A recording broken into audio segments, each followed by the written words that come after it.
Sahabat pasutri yang terkasih, keuangan keluarga lebih penting dibandingkan dengan hal-hal lain, karena dengan keuangan yang cukup dan memadai, maka Anda dapat mencapai keinginan dan harapan Anda untuk bersekolah, untuk memenuhi kebutuhan-kebutuhan dasar kita setiap hari. Tetapi keuangan juga yang seringkali membuat kehidupan menjadi rapuh, relasi menjadi buruk, dan bahkan beberapa kejadian menunjukkan bahwa keuangan sering menjadi alasan bagi pasutri untuk berpisah. Kenapa kita harus berpisah untuk sesuatu yang sebenarnya adalah kebutuhan dasar? Mengapa untuk makan Anda harus meninggalkan keluarga?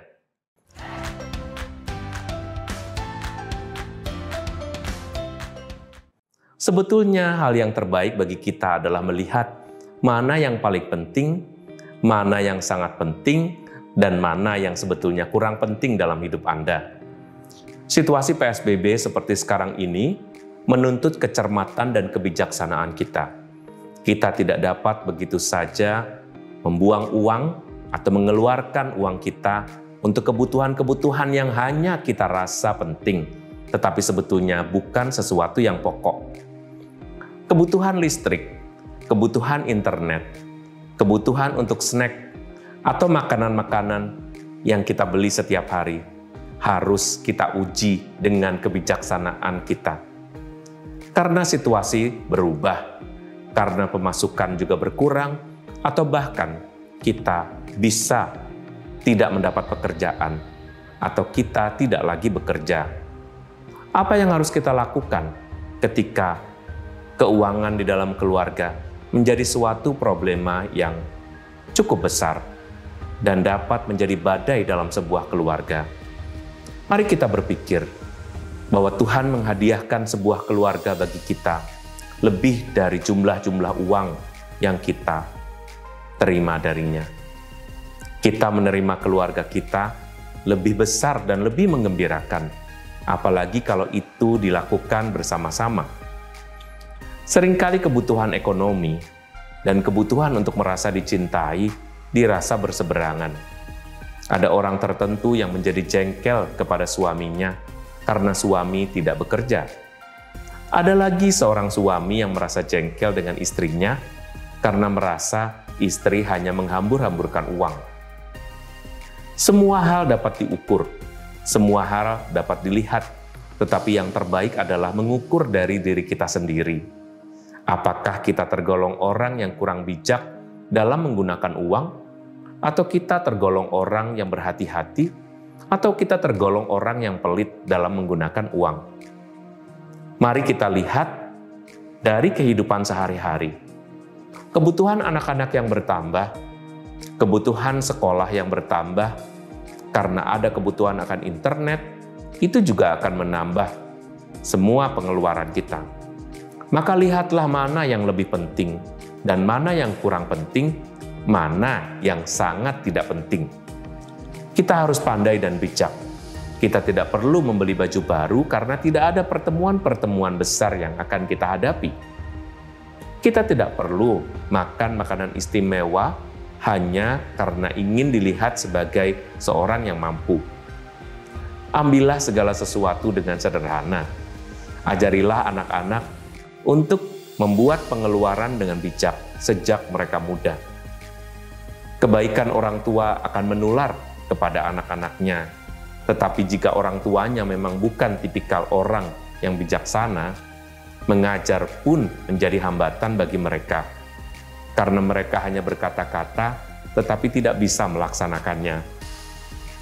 Keluarga yang bijak di masa pandemi ini juga adalah keluarga yang mampu membuat usaha alternatif, membuat karya-karya baru secara online.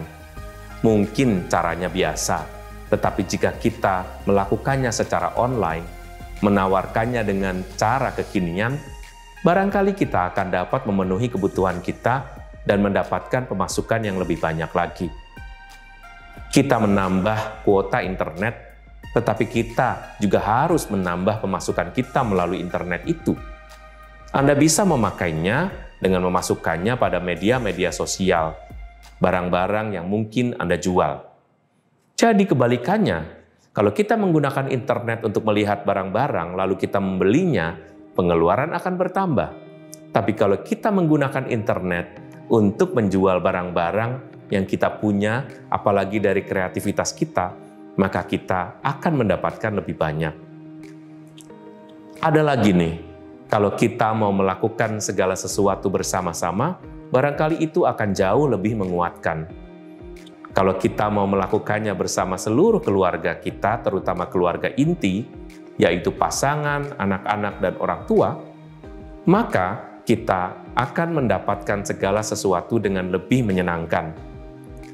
Buat apa mendapatkan tambahan pundi-pundi kalau kehidupan rumah tanggamu rusak? Anda mengira kebahagiaan Anda hanya terletak pada harta? Anda salah.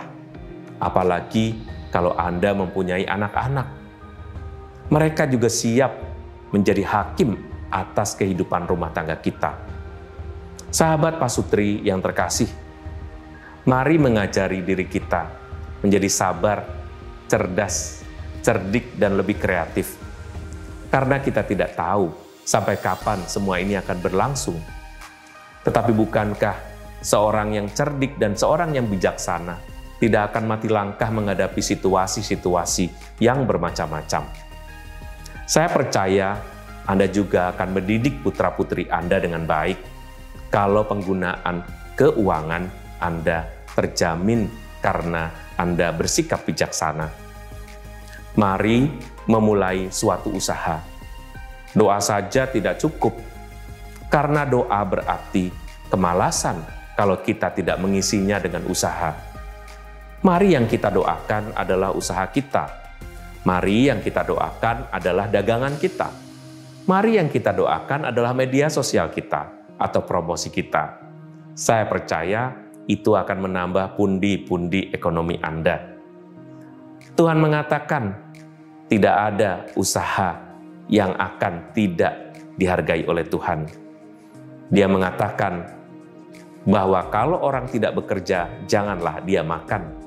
Maka kita harus bekerja supaya kita dapat makan. Semoga Tuhan memberkati kita, semoga rahmat-Nya selalu membawa kita pada semangat untuk terus melangsungkan kehidupan ini. Tuhan memberkati.